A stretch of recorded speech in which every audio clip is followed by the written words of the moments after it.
Is ours the generation that gives up on the dream of a Jewish democratic state of Israel living in peace and security with its neighbors? Because that is really what is at stake.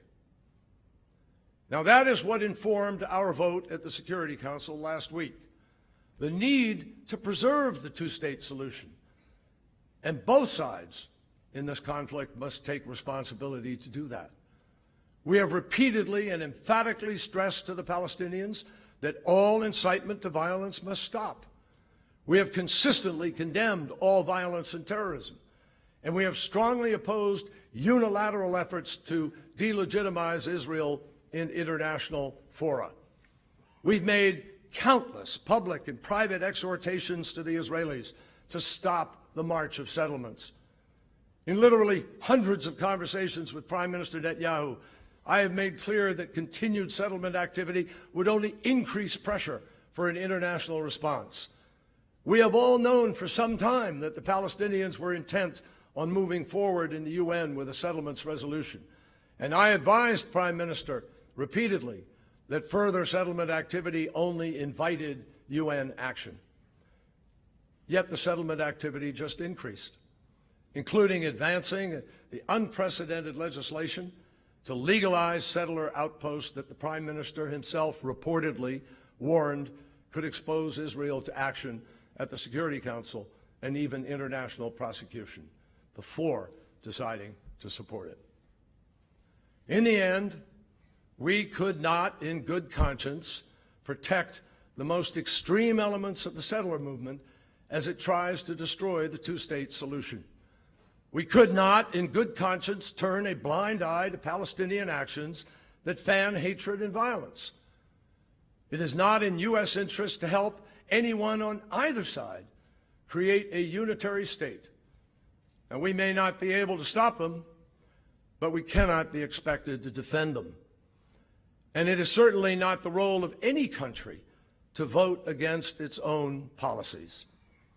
That is why we decided not to block the UN resolution that makes clear both sides have to take steps to save the two-state solution while there is still time.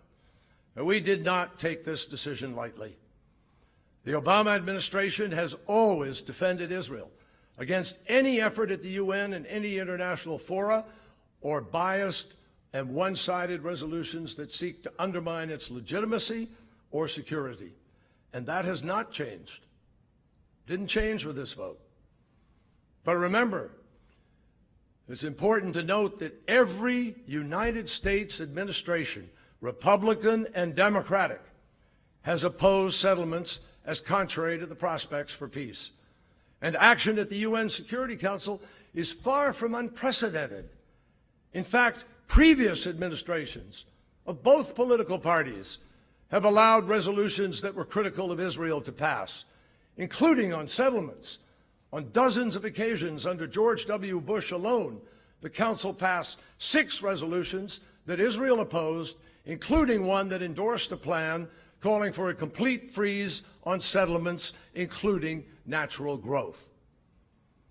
Let me read you the lead paragraph from a New York Times story dated December 23rd. I quote, "With the United States abstaining, the Security Council adopted a resolution today strongly deploring Israel's handling of the disturbances in the occupied territories, which the resolution defined as including Jerusalem. All of the 14 other Security Council members voted in favor." My friends, that story was not written last week. It was written December 23rd, 1987. 26 years to the day that we voted last week when Ronald Reagan was president. Yet despite growing pressure, the Obama administration held a strong line against UN action, any UN action. We were the only administration since 1967 that had not allowed any resolution to pass that Israel opposed.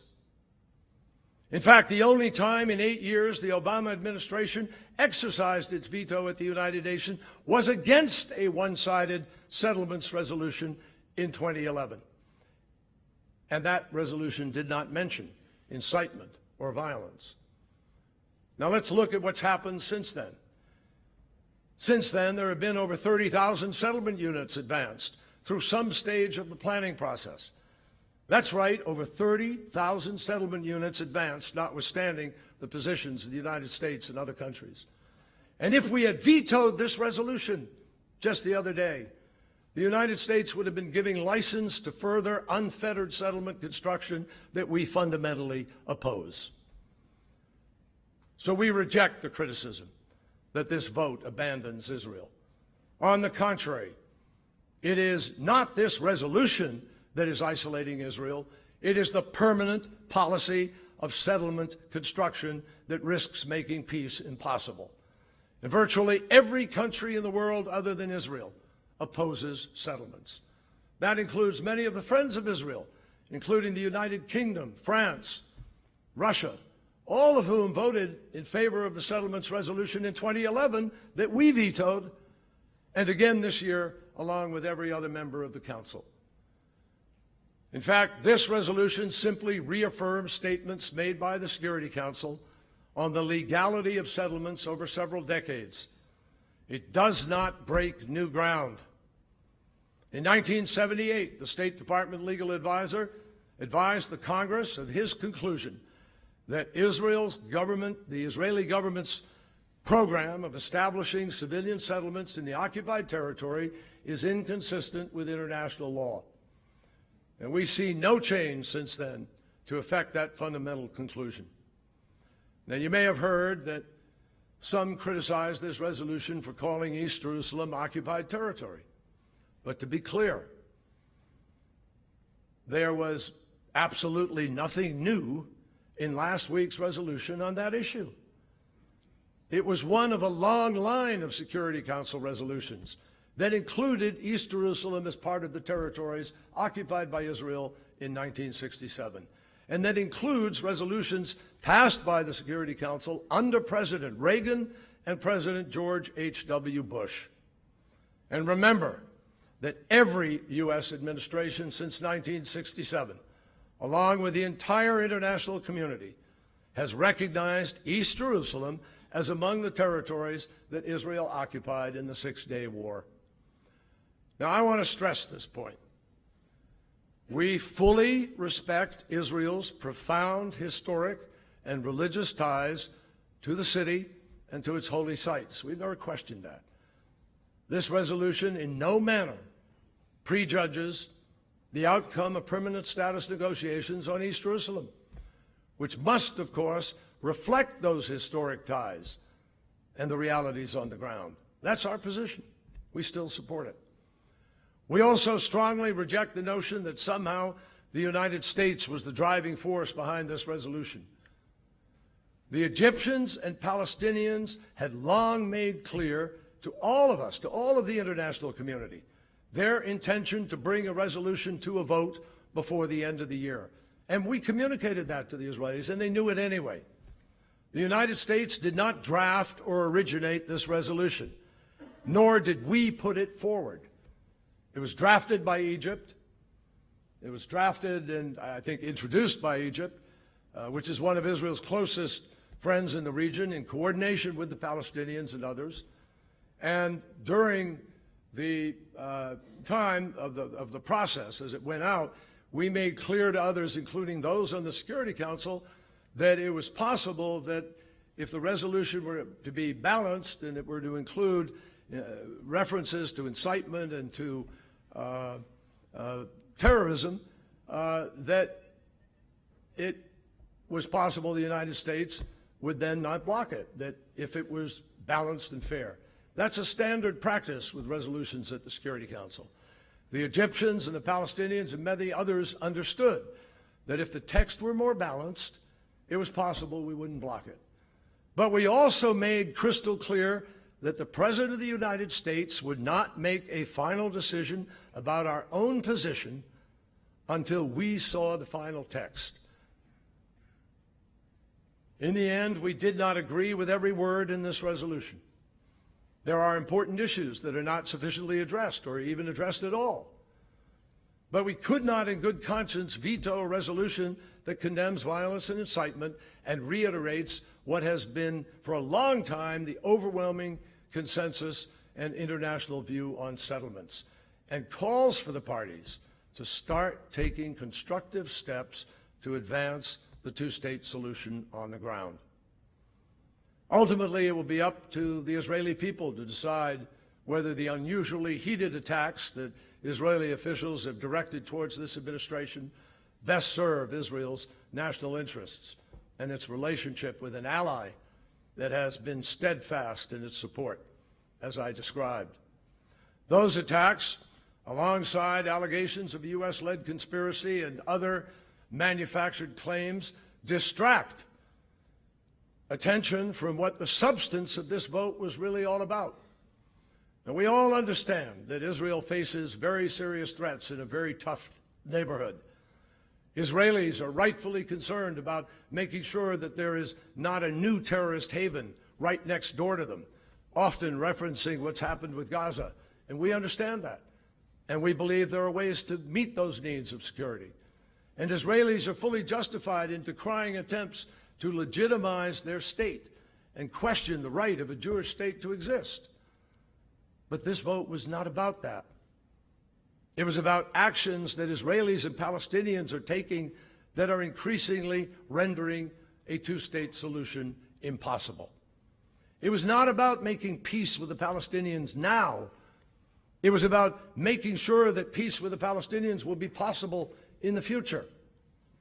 Now, we all understand that Israel faces extraordinarily serious threats in a very tough neighborhood. And Israelis are very correct in making sure that there's not a terrorist haven right on their border. But this vote, I can't emphasize it enough, is not about the possibility of arriving at an agreement that's going to resolve that overnight or in 1 year or 2 years. This is about a longer process. This is about how we make peace with the Palestinians in the future, but preserve the capacity to do so. So how do we get there? How do we get there to that peace? Since the parties have not yet been able to resume talks, the U.S. and the Middle East Quartet have repeatedly called on both sides to independently demonstrate a genuine commitment to the two-state solution, not just with words, but with real actions and policies to create the conditions for meaningful negotiations. We've called for both sides to take significant steps on the ground to reverse current trends and send a different message, a clear message, that they are prepared to fundamentally change the equation without waiting for the other side to act. We have pushed them to comply with their basic commitments under their own prior agreements in order to advance a two-state reality on the ground.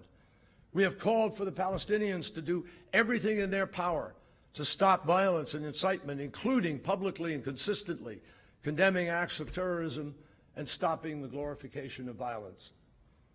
And we have called on them to continue efforts to strengthen their own institutions and to improve governance, transparency, and accountability. And we have stressed that the Hamas arms buildup and militant activities in Gaza must stop. Along with our Quartet partners, we have called on Israel to end the policy of settlement construction and expansion, of taking land for exclusive Israeli use and denying Palestinian development. To reverse the current process, the U.S. and our partners have encouraged Israel to resume the transfer of greater civil authority to the Palestinians in Area C, consistent with the transition that was called for by Oslo. And we have made clear that significant progress across a range of sectors, including housing, agriculture, and natural resources, can be made without negatively impacting Israel's legitimate security needs. And we've called for significantly easing the movement and access restrictions to and from Gaza, with due consideration for Israel's need to protect its citizens from terrorist attacks.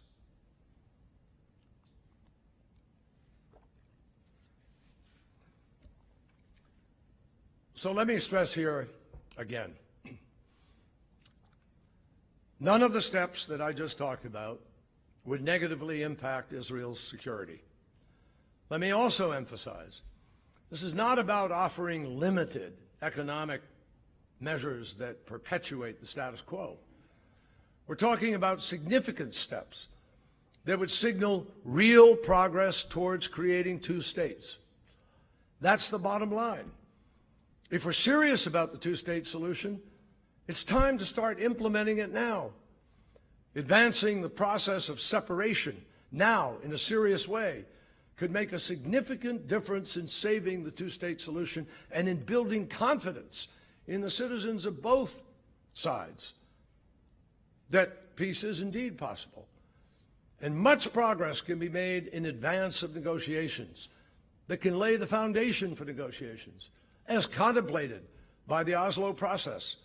In fact, these steps will help create the conditions for successful talks.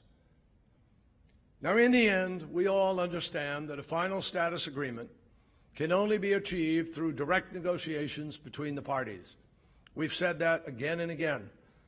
We cannot impose the peace. There are other countries in the UN who believe it is our job to dictate the terms of a solution in the Security Council.